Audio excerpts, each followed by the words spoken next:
পশ্চিমবঙ্গ ও তামিলনাড়ুতে ভোটের মুখে কল্পতরু কেন্দ্র। অক্ষয় তৃতীয়ার আগের দিন কেন্দ্রীয় সরকারি কর্মচারীদের জন্য এলো সুখবর। ফের 2% হারে ডিএ বাড়ালো নরেন্দ্র মোদীর সরকার। এর আগে কেন্দ্রীয় কর্মচারী এবং পেনশনভোগীরা ডিএ পেতেন 58% হারে। এবার তা বেড়ে হলো মূল বেতনের 60%। বর্ধিত হারে মহার্ঘ ভাতা কার্যকর হবে চলতি বছরের 1 জানুয়ারি থেকে। এপ্রিলের শেষে এরিয়ার সহ মিলবে বর্ধিত ডিএ। কেন্দ্রের এই ঘোষণার পরই এক্স হ্যান্ডেলে কেন্দ্রীয় স্বরাষ্ট্রমন্ত্রী লিখেছেন, কেন্দ্রীয় সরকারি কর্মীদের জন্য মোদী সরকারের বড় উপহার। এই সিদ্ধান্ত কেন্দ্রীয় সরকারি কর্মী এবং তাদের পরিবারের আর্থিক সুরক্ষার প্রতি মোদী সরকারের অঙ্গীকারেরই প্রতীক। डीए और डीआर बढ़ाया गया, जिसकी टोटल लागत भारत सरकार को आएगी 6,791 करोड़ रुपीस।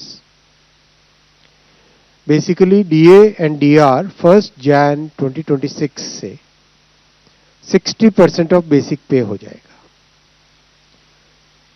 2% बढ़ाए 58 से 60 हुआ है, 60% ऑफ बेसिक पे हो जाएगा। टोटल करीब 50 लाख एम्प्लॉयज हैं और 68 लाख पेंशनर्स हैं भारत सरकार के।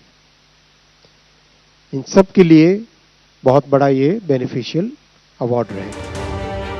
চলতি বছর অন্তর্বর্তী বাজেটে 4% হারে ডিএ বৃদ্ধির কথা ঘোষণা করে রাজ্য সরকার। তার ফলে কেন্দ্রের সঙ্গে রাজ্যের ডিএর ফারাক দাঁড়ায় 36%।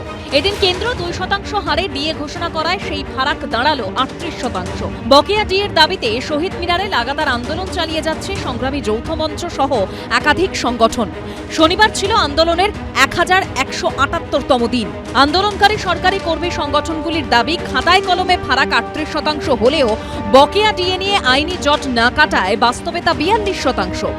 পশ্চিমবঙ্গের বাদ দিয়ে বাকি প্রতিটি রাজ্য দিলেও পশ্চিমবঙ্গে আমরা সব সময়ের জন্য বঞ্চিত হয়ে থাকছি।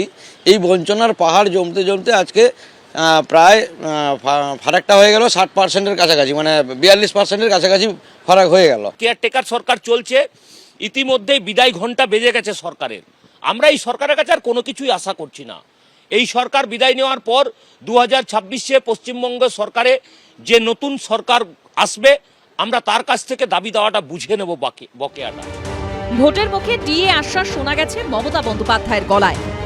আমরা যেটা বলি ভোটের আগেই করে দিই।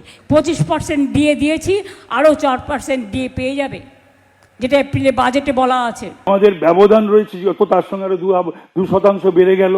লজ্জা করা উচিত রাজ্য সরকারের। মুখ্যমন্ত্রী তো বলেছিলেন 2010-এ 11 ক্ষমতার আসার কিছুদিন আগে, যে সরকার দিয়ে দিতে পারে না, মানে বামফ্রন্টকে, সিপিএমকে, তার ক্ষমতায় থাকার অধিকার নেই। আর দিয়ে দেবে না বলে কয়েকশো কোটি টাকা খরচা করে ফেললো কোর্টে আর উকিলের পেছনে।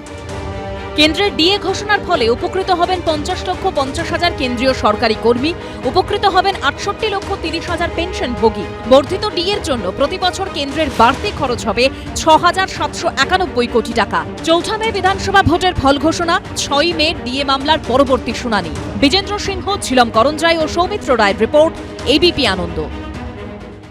এবিপি আনন্দ, এগিয়ে থাকে, এগিয়ে রাখে।